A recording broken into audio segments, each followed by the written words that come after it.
Here's something interesting that I found.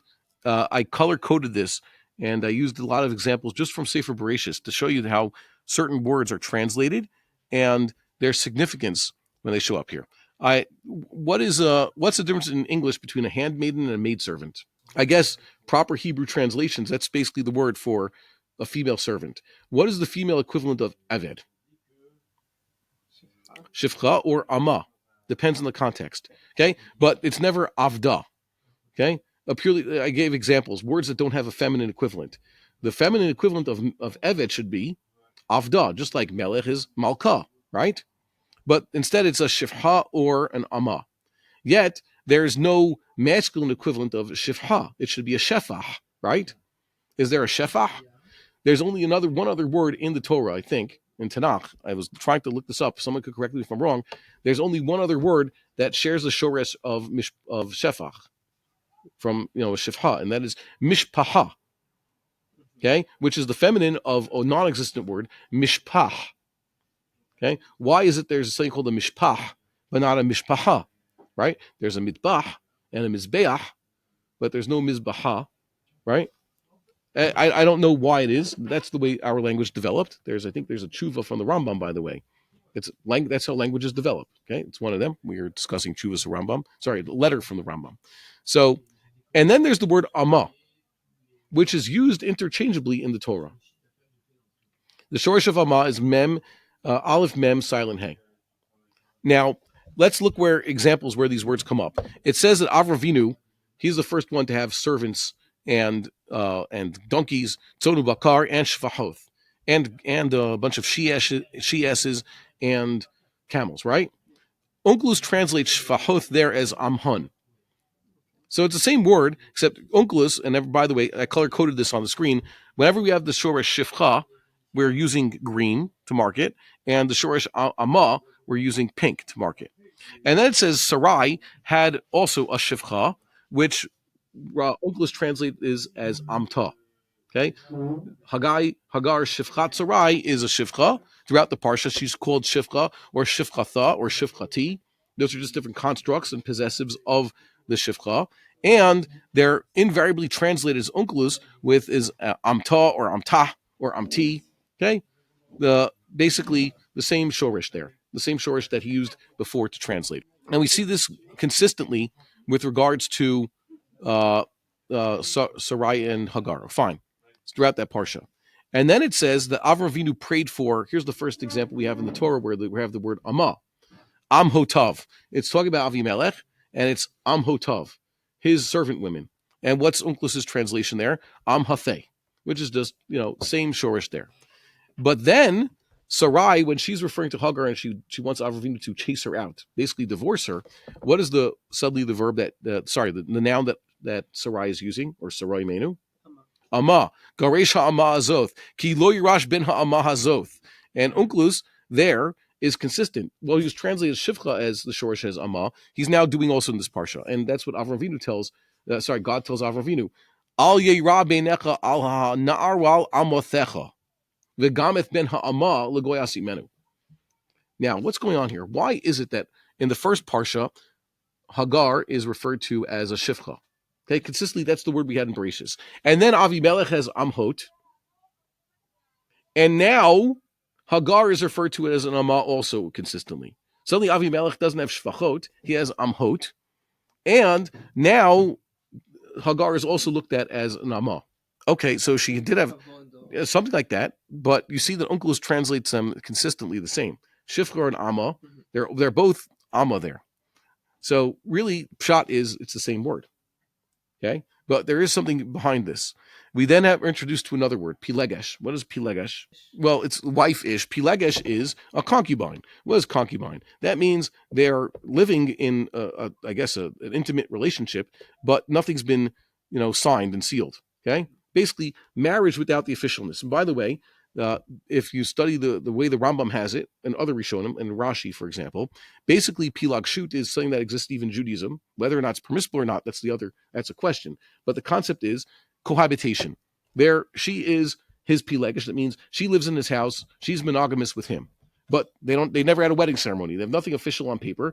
So this union can be broken up by her just going her way, moving out. And not only that, what turns out from this, if you read the Rambam correctly, you'll find that basically for Gentiles, B'nai Noach, because they have no way of kiddushin, their marriage is just these two. She lives in his house, and that's their relationship, and it's broken up by any of them just parting ways.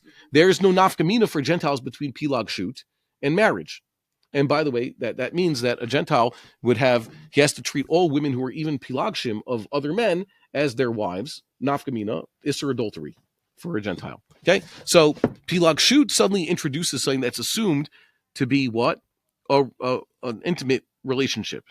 And normally the pilegesh is also, because she's being intimate with the man, she's bearing him children. Okay, now the translation of that, I put this in red, is china. Lechena. So it says pilagsho ulchenate. Ha pilagshim is lechenata. So the word would be lechena.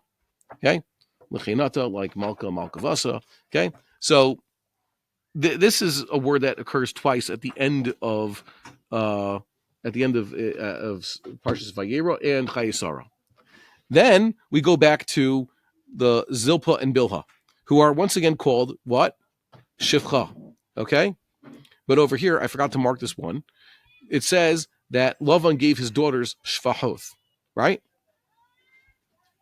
Those are once again translated by Onkelos as Amah.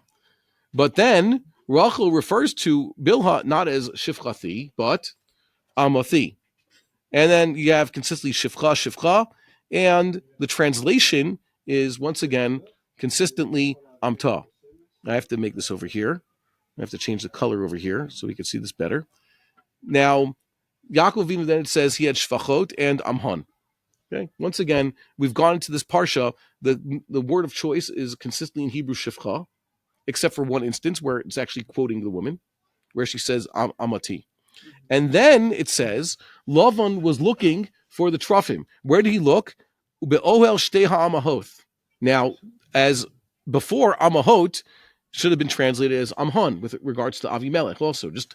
But here, Onkelos has now introduced the translation of Pilegesh, L'cheinasa, when it says that he went into the tent of the two Amahoth, not Shvachot, by the way, the two Amahoth, as opposed to the Ohel Rachel and Ohel Leah. By the way, why is it significant that each of Yaakov's wives has her own tent? Okay, that's a very that's actually going to be something in this week's parsha. Okay, this is a reference to their relationship to Yaakov. Yaakov has two Amahoth. It says that Yaakov left; he had two Amahotav at Shtei Shifchotav.